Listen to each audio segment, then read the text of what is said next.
Okay, we topped the shocks off and we went from 30 weight, which was what we recommended. I went up to 40 weight low C oils. Also tore the diffs apart. I'll show you a picture of what they were. They were just greased. So front, I put 7,000 weight, and in the rear, I put 3,000. It actually helped this car a lot. I think the oil changes and everything just kind of settled everything down. It was definitely not dampened enough in the shocks, so it kind of bounced. Now it's nice and settled. You can see there, it's a little low, very frothy inside. So we need to fill those up with some different oil at some point. One of the first things I noticed on the car is these screws on all the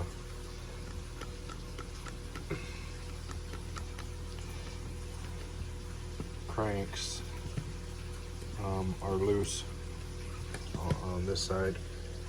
So you should probably go through and tighten all those down. They are all just a little loose. Took off the gear cover to see what's going on in here. Initial indications when this first came out was there would be maybe a center diff, but this is definitely an aluminum spool, so there is no center diff. And one thing that's odd about this car that I've never really seen on any other cars before is this reduction gear set up here. So you have a pinion, this would be your spur. In between there's some sort of reduction gear running on bearings. I find that to be a little odd, just because I've never seen this kind of setup before. Also, you can see here they have motor mount is adjustable. You can see there is a lot of gearing available. So speed wise, this thing could be geared up quite a bit for some pretty dramatic speed increase. You can see the adjustability there. It is running a 48 pitch gearing, so just so you guys know. So here's a look at the hex hub and brake caliper. Sticker sheet comes with the wheel wood stickers, so you can put them on there just for a little detail. You can see inside there. Steel ring and pinion gear. Looks pretty heavy duty and it's well greased. They may open it up. Oh wait. Okay, we got it opened up and we can see there's no oil in it. In the diffs, it's just all grease. It's very well greased, but it does spin free.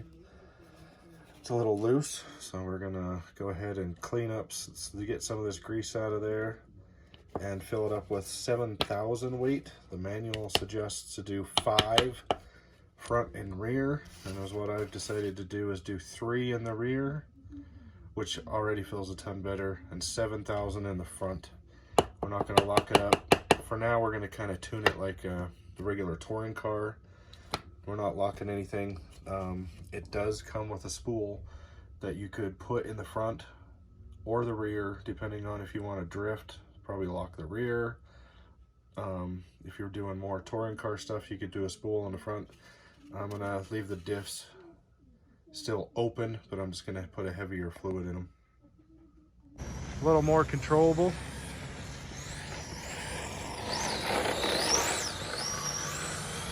I haven't messed with the gearing or anything yet.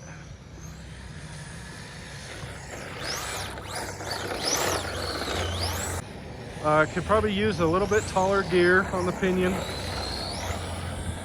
at least for now with this cooler weather. In hot weather, I don't think this motor will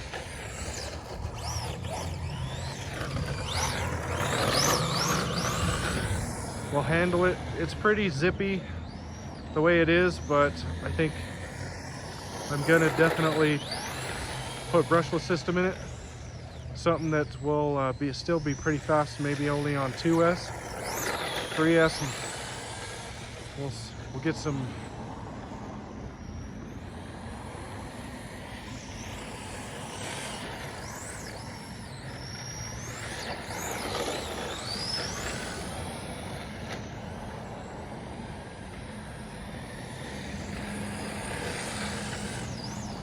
Thing does pretty good drifts, like big wide drifts at high speed. It's not a drift car for the little tiny tracks that some guys are wanting this to be. It's not that kind of drift car. This one is to blast around parking lots, in your driveway, make a little race course or something. This still gives you a decent enough kind of a little drifts. The tires are holding up really well. I'm quite surprised that they still have tread on them after a few runs of full batteries. They're not completely bald yet, so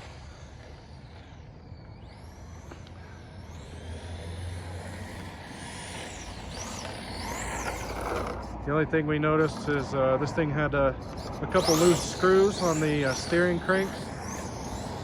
Those were easily fixable.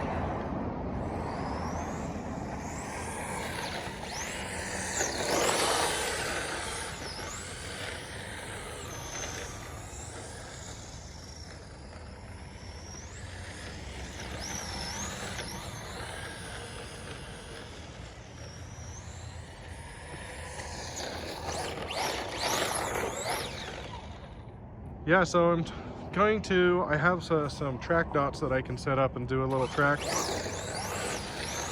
which should be pretty fun.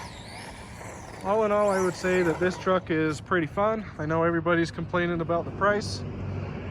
I bought it because I wanted it, and I didn't even really consider the price, so it's kind of up to you. Do you get more with some other vehicles? I would say, yeah, you can. But I wanted this one for whatever reason, and I'm overall fairly happy with it so far. It handles pretty nice right out of the box. Did a few minor adjustments to it, and I think it handles 50% better. I mean, it's so easily, it drives so easy.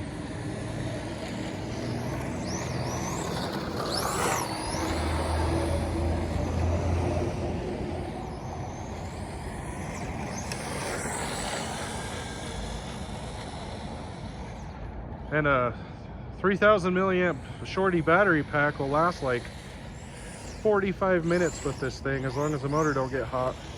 So it's a very efficient drivetrain.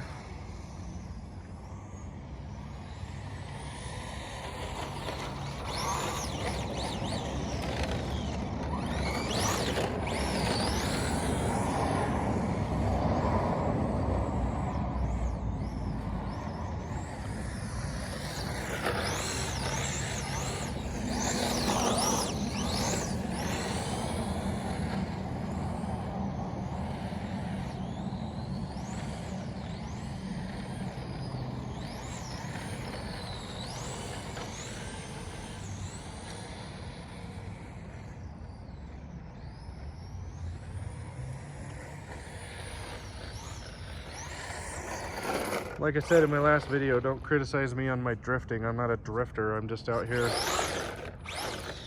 cruising around, having a little bit of fun. I ran this thing the other day, well, yesterday, and just had a ball with it, messing around here in the parking lot. Not recording or anything, and it's actually a lot of fun. I do like the idea that the chassis, normally these